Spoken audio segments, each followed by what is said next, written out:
So obviously we're going to get pictures of the location. Maybe we can do that at the end. Get your questions in. I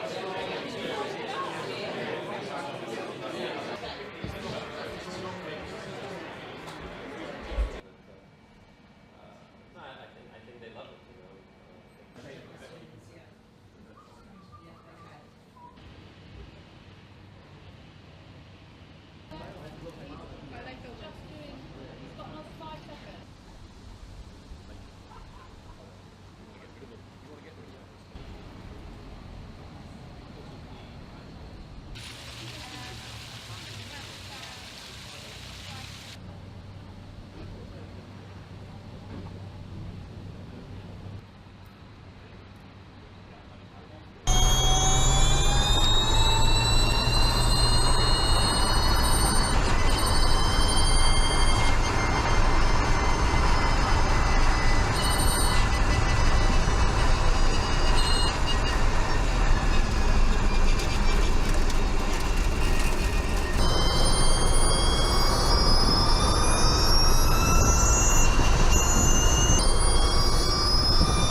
It's a major step to the previous generation Formula E car. Not only has the battery increased a lot in terms of capacity, we're up to 52 kilowatts now, so there's no more car change needed during the races, but also the power in qualifying mode has increased by 25%, so we have 250 kilowatt for qualifying mode now and 200 kilowatt in the race. So yeah, lots of big changes. The car looks vastly different, very, very spectacular, I would say, almost futuristic. So yeah, can't wait to see all of those cars on track together. It will be a lot more exciting for the viewer, the new race format, but also for a team. It's vastly more complicated. Now the new format is 45 minutes plus 1 lap in the race distance, and so we don't really actually know how many laps the race is going to be. So it's going to be a lot more difficult for a team in terms of energy management throughout the race. Last year for us was a huge step. I think we scored 4 times more points than we did in the inaugural season for us in Formula E. So first podium finish in Hong Kong for Mitch, first pole position in Zurich, so those were definitely big highlights. And this year, yeah, the next step in the 3-year plan, I would say, is to regularly completing for podium finishes. And I think as a team, we've made huge progress, big steps forward every time. So we're looking to build upon that for this year, season 5. Formula E is a very complicated format in terms of race weekend. Everything's compressed in one day. Free practice, qualifying, and then the race. So during the day itself, there's very little time to make any analysis. So an extra pair of eyes for engineering side from a driver perspective, can be very helpful in certain situations. The inspiration behind the livery for the vehicle, it really was us investigating whether we should look to change things up a little bit. We'd launched the I-TYPE Trophy concept car in the phosphor blue base colour, and it was very striking, got a lot of positive attention. So we looked at whether we should do that with our Formula E race car. But we also looked at evolving the current theme. The car is very recognisable on the grid. It's a very popular livery on the Season 4 car. And in the end, we decided to evolve that theme and build on what's already recognisable was the way to go. So we used stronger, simpler racing stripes to pick out some of the cool design features on the Season 5 car. That manta ray shape around the cockpit is really cool, so the lines emphasise that. And also those dihedral stabilisers that support the unique split rear wing. Again, the graphics of the livery pick out those design features. I think people love it. I think everybody loves the avant-garde design of the Season 5 car, you know. And as I've said before, I think you've got a very young fan base for Formula E that's growing. And their point of reference is the cars they can build themselves in racing computer games and what they see in sci-fi movies. So their level of expectation for racing cars is different and higher to my generation. So I think producing a design which is so progressive and avant-garde and almost a bit science fiction is exactly what the young spectators want. So the season's going to be incredibly competitive, as it's been the last number of seasons in Formula E. It's one of the exciting things about the championship. This year there's a completely new car design. There's a new battery which will allow the cars to race the entire distance and not have a car change in between. And in particular, we've developed a completely new powertrain system for the car. So increasingly, there's more manufacturers joining Formula E, and that's one of the things that is really exciting, but also ramping up further pressures around the performance and making sure that we leave no stone unturned with regards to extracting the performance, either in the vehicle itself, the powertrain, or the team performance. Future generations of cars will really benefit from a lot of the things that we're developing and validating on track today. So for the engineering team involved in these cars, in the development of them and operating of them, it's really exciting times because there's very tangible linkages to what we're doing regularly in a competition environment to what's going to be coming through in mainstream products in the future. One car race now, no pit stops. Instead of running one car for 20-25 minutes, we're running one car for 45 minutes. The whole 45-minute rule, there's not going to be a number of laps, going to be by time. So I think was the smart people we have in our team. I'm hoping that we kind of jump the other guys and get a bit of an advantage out of these changes that are going to happen this season, season 5. That's the new car, yeah. I mean, it's quicker. The tires are a bit softer, so there's a bit more grip. There's more deg into the tires, so there's going to be a bit more of managing the tires during the race. Jaguar I-TYPE 3, all new powertrain. We've really looked at the car from every angle just to make sure we optimize weight, get the center of gravity as low as we can in the car. It's 25% more powerful. We moved from a maximum power output of 200 kilowatts now 250 kilowatts.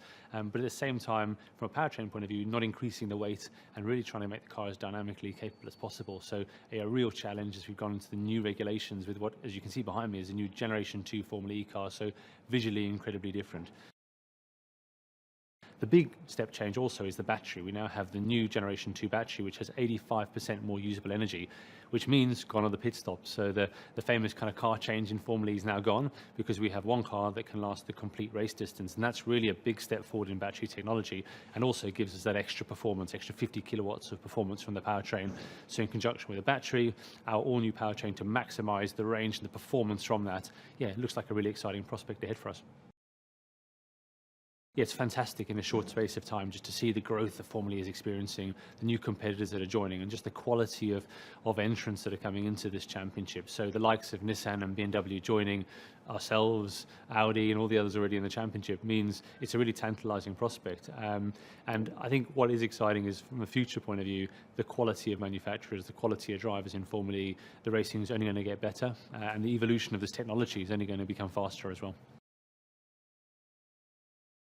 When we entered Formula E, one of the key reasons we chose the championship was the transfer of technology from the racetrack to the road. We felt Formula E gave us the perfect test bed for electrification technology, and we've seen that become reality.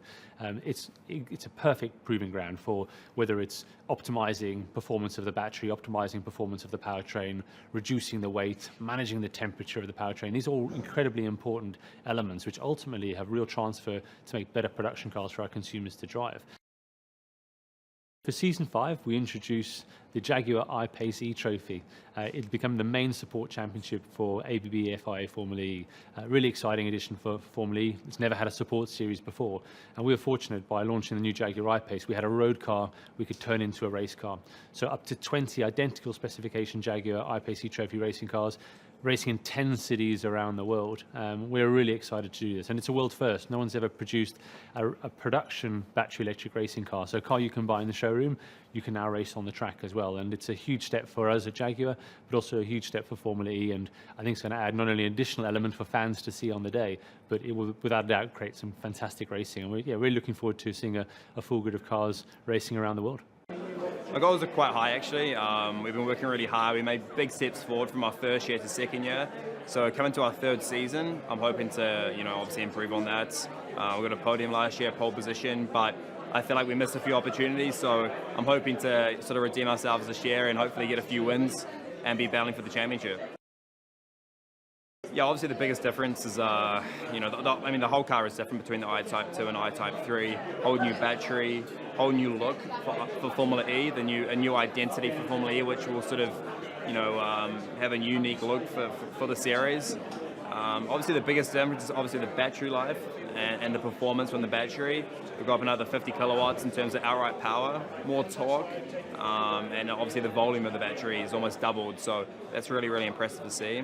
From the outside, looks a lot different. You got the halo, which obviously you can see in Formula 1. Obviously the wheels are covered, sort of in between like a single seater and prototype. So yeah, I think it looks really cool, and hopefully on track it looks good for the fans. So yeah, there's a lot of difference, but yeah, hopefully we can use the new rules, new regulations to our advantage, and really hit the ground running when we come to the first race in Saudi Arabia. I think going to Saudi Arabia for the first time is very, very important, actually, for the image of the championship. It shows they're making changes as well in their own culture. So that's going to be exciting. I think Sanya in China, I actually never heard of it before, so that's a great thing about Formula E. It puts these type of cities and countries sort of on the map, and yeah, I mean, I really hope to have a race in New Zealand sometime soon. That'd be amazing. Which I know people working behind the scenes quite heavily to make that happen. So yeah, there's 2 new additions to the championship, but I'm really looking forward to going back to the likes of Paris, Rome, New York City, Mexico City. I mean, that's just to name a few. So yeah, another exciting calendar ahead. Yeah, well, we went through a hard time, when we first came into the championship, having 2 years less of experience compared to our competitors. Obviously, they're going to find that coming into when they come into the championship, with HWA, which will be brand of Mercedes coming in to next season. Then obviously Porsche the following season. So yeah, it's I mean, every manufacturer going to have to go through it. It's just it's all about just being prepared as possible, being realistic. We were very realistic in our first season back in 2016-17. So, but now we're in a position where we can really, got the experience to then fight the other manufacturers now. So, yeah, it's tough to begin with because it's such a unique type of racing. But you've got to go through that sort of stormy period to obviously, hopefully, see a bit of champagne and trophies at the end of it. The biggest change that we're actually going to be seeing is a visual one. It's the car. So we've gone from what looked like a typical Formula car that motorsport fans would have been very familiar with to a car that is truly unique to Formula E. So the Gen 2 car does look radically different to anything that anybody's ever seen. It's a wonderfully futuristic design, and I think it looks very striking. It's certainly going to hopefully inspire a new generation to actually get involved in the sort of Formula E journey. The other big change is, of course, the battery. So we're now going to a single car for the race rather than having the car swaps. There are also changes to the amount of energy that can be used during the race. So it's very exciting, and I think the teams are now just starting to get to grips with how those changes are going to manifest themselves. One thing that was very clear from our season 2 was just how challenging the series is. It's very, very hard. It's very, very competitive. And the nature of street circuits and the schedule of the day means that any small mistake puts you on the back foot and then is a disadvantage. We also certainly missed some opportunities last season. Everybody has learnt from that. We're all going into this new season really fighting fit, hungry, and looking forward to seeing where we can go.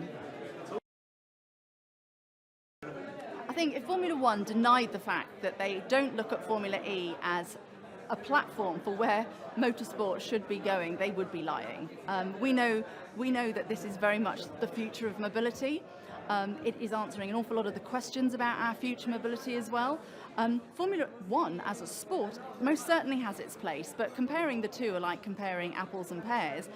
When you're actually looking at true transfer of knowledge and technology into road cars, it is electric. The Formula E does and did meet our expectations. If you look at the number of viewers, we achieved 330 million viewers last season, which is on a race average even better already as MotoGP. The growth rate was at 48%, and if this continues, there will be some time in the future where we'll have more viewers than Formula One. So we will see more OEMs. So next season, the HWA team, which is basically Mercedes, will join the series. The season after next season, Porsche will join. So then we have 9 OEMs on the race grid. This, I think, has in motorsport history, this we never have seen before. So I think Formula E is developing very, very good and very successful.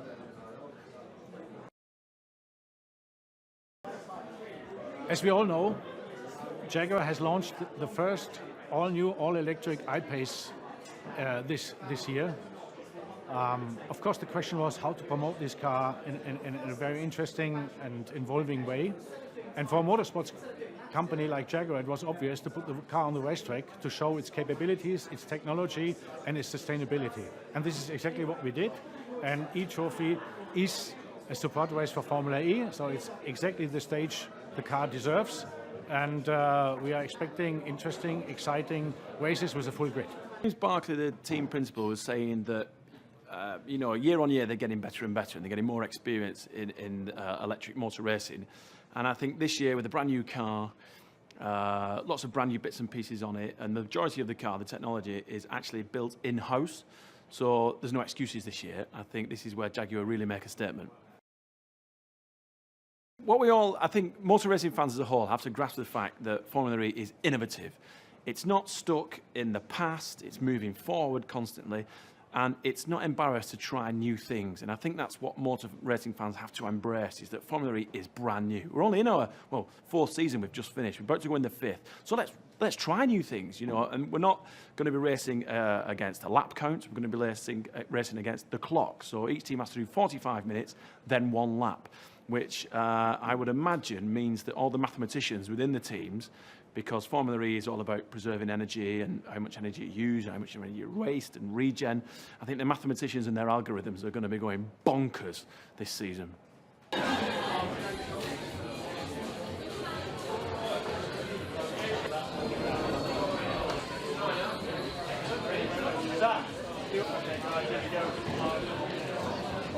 you very much.